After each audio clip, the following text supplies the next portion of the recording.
Grabe, napunta po kami sa kawan ng Saberdukong. Hindi na po kami makaalis dahil sa sobrang dami ng Saberdukong. Saberdukong po kung tawagin ng mga kapatid nating katutubo. Elio, patingin nung sayo.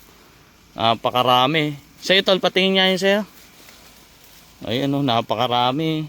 Sa'yo Leo. Oh, Paldo. Ang dami o. Sa'yo Glenn.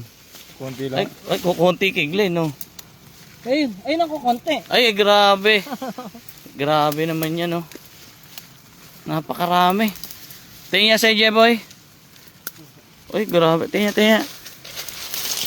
Grabe, napakarami po o. Kawan ba naman yung napuntahan namin eh. Hindi na kami makaalis. Ay, napakaganda oh. Isang ganito oh. Asin bechin lang, napakasarap na nito eh. Oh. Dami no, Jeboy. Sige, Jeboy, kunin mo nang kunin. Na may pasalubong ka kay nanay. Pati kay Ina. Pati kay Ina. Alam ko na may pambigay na kayong bulaklak kay Ina sa akin, darling. Napakadami. Ayan pa oh. Dami. Sobrang dami.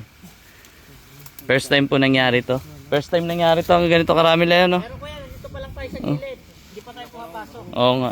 Kay Glenn no. Tignan nyo karami oh. Kay Leo. Yun pa. Sulit oh. Pag paramihan.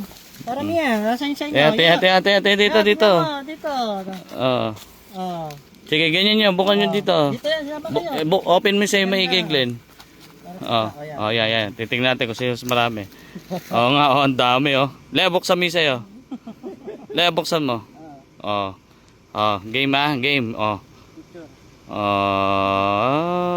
Grabe. Ang gandang tignan oh. Meron pa sa ulo.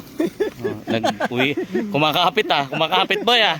Tara, uwi na tayo. Ang dami namin nakuha. Wala tayong plastic.